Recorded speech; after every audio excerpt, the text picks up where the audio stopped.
Dramatique. Problème insoluble, dramatique. Les deux belles-mères veulent figurer sur le carton d'invitation. Catherine adore sa belle-mère qui l'a quasiment élevée. Elle la veut sur le carton, elle la veut. La belle-mère n'envisage pas, et c'est normal, la mère est morte, de ne pas figurer à côté du père. Moi je hais la mienne, il est hors de question que ma belle-mère figure sur le carton. Mon père ne veut pas y être s'il n'y est pas, moins que la belle-mère de Catherine n'y soit pas non plus, ce qui est rigoureusement impossible. Bon j'ai suggéré qu'aucun parent n'y soit. Hein. Après tout, nous n'avons plus 20 ans, nous pouvons présenter notre union nous-mêmes. Catherine a hurlé, arguant que c'était une gifle pour ses parents qui payaient prix d'or la réception, et spécifiquement pour sa belle-mère qui s'était donné tant de mal, alors qu'elle n'était même pas sa fille. Je finis par me laisser convaincre, mais alors totalement contre mon gré, mais par épuisement. J'accepte donc que ma belle-mère, que je hais, qui est une salope, figure sur le carton.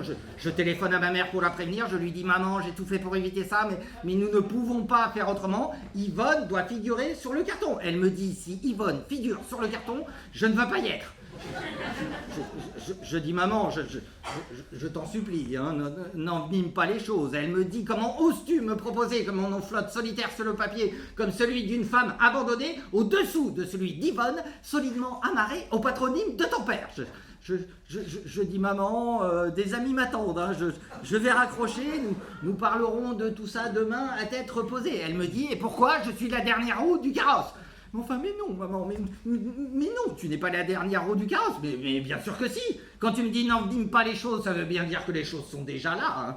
Tout s'organise sans moi, tout se trame derrière mon dos. Hein. La brave Huguette doit dire amen à tout. Et j'ajoute, me dit-elle, le clos, hein, pour un événement dont je n'ai pas encore saisi l'urgence. Oui, maman, des amis m'attendent, oui, tu as toujours mieux à faire, tout est plus important que moi, au revoir, elle raccroche. Catherine, qui était à côté de moi, mais qui ne l'avait pas entendu, me dit, qu'est-ce qu'elle a dit?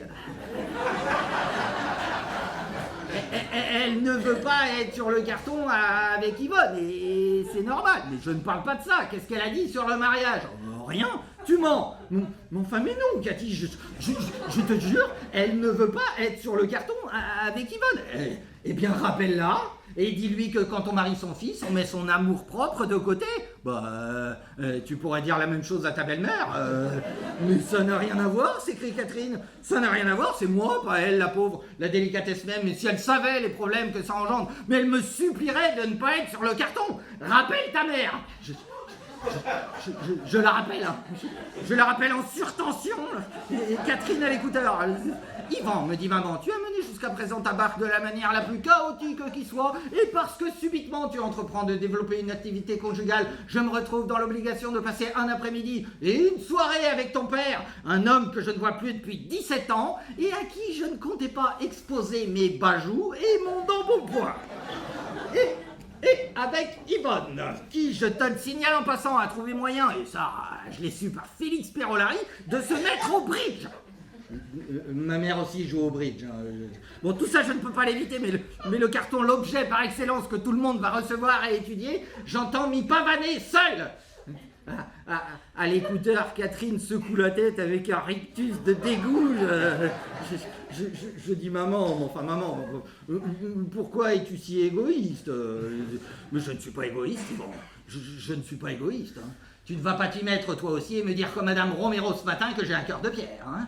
Que dans la famille, nous avons tous une pierre à la place du cœur. Dixit Madame Romero ce matin parce que j'ai refusé, et elle est devenue complètement folle, de la passer à 40 € de l'heure non déclarée, et qui trouve le moyen de me dire que nous avons tous une pierre à la place du cœur dans la famille.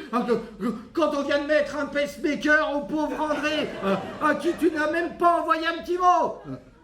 Oui, bien sûr, c'est drôle, hein. Toi, tout te fait rire. Hein. Ce n'est pas moi qui suis égoïste, Yvan. Hein. Tu as encore beaucoup de choses à apprendre de la vie. Allez, file, mon petit. Hein. File, va rejoindre tes chers amis, là. Allez, va.